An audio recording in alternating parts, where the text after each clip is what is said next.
Hello, my YouTube friends. It's devotional number 2. So, with that said, let's get to the devotional. Hi, my name is Diana. I go by Dinky. So, if you guys are new to my channel, hi, welcome. I'd like to have you, and thank you to all of you who have subscribed to my channel. I am so glad you guys are here. Thank you so much for watching my YouTube channel, and thank you all to have subscribed. I really appreciate it. And if you haven't subscribed to my channel, please subscribe to my channel down below. And thank you, and I'd love to have you. So my channel is about faith, hope, and love. So I hope to inspire, create faith, hope, and love. So with that said, let's get to it. So this is something that I had to do, a devotional for today. This one hits home. It's even better than yesterday, so let's get to it.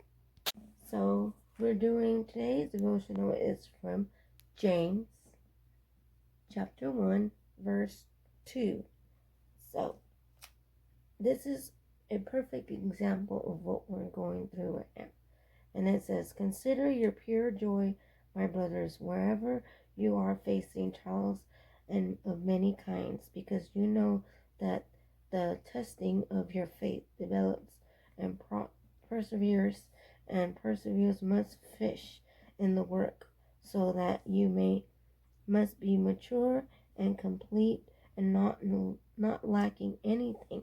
So if you lack wisdom, he should ask God, who gives generously to allow without finding fault, and he will be given to him." So basically, we are right now living in uncertain times, travels of tribulations, where everybody's getting tested.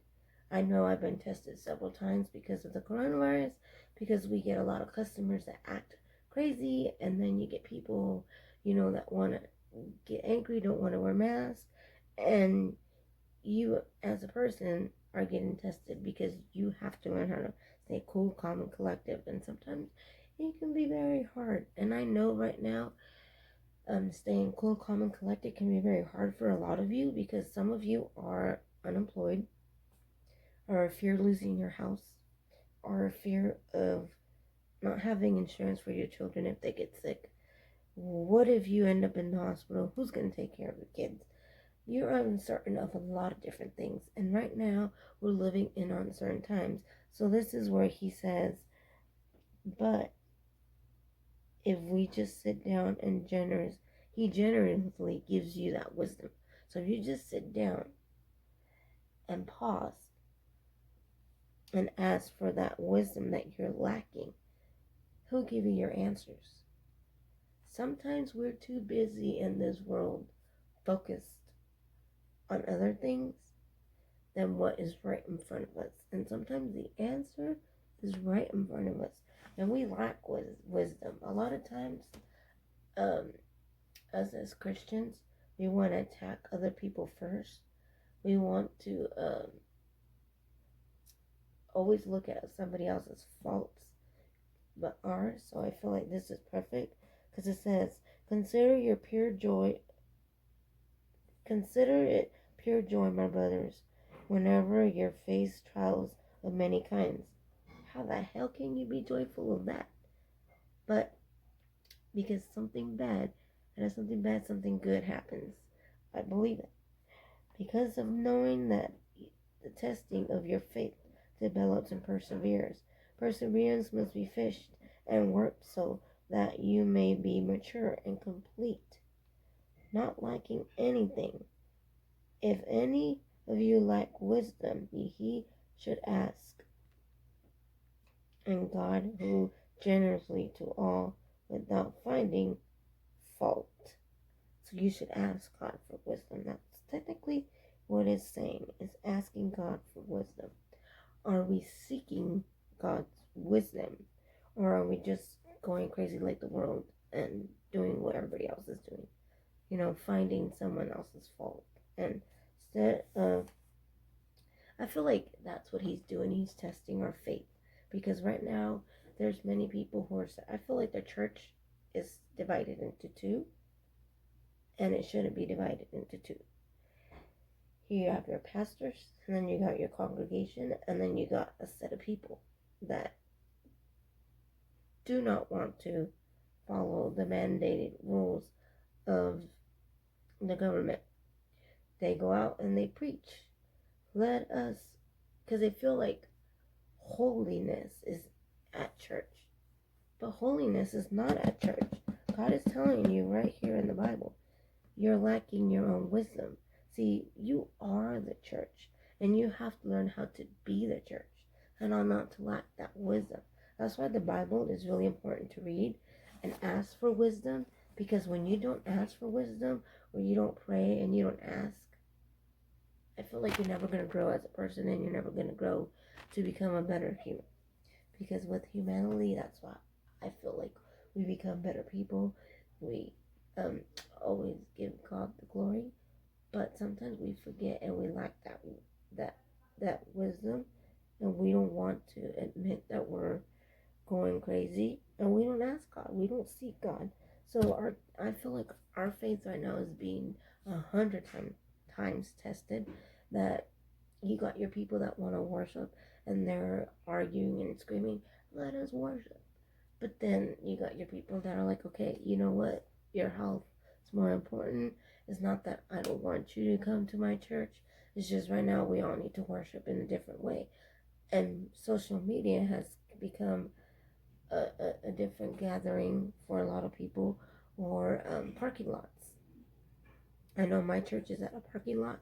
At the church, we all go, and we have the pastor outside in the heat. They try to do it in the morning where it's not so hot.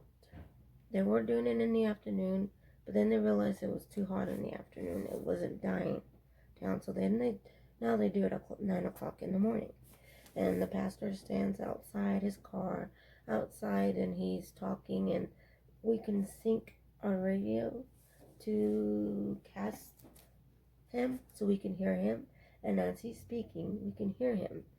And we can have our AC on if it's too hot or whatever it is. But I feel like this is perfect for right now, because we are going through many trials and tribulations, and we as Christians are at war with one another, I feel like, because a lot of people are too busy arguing whether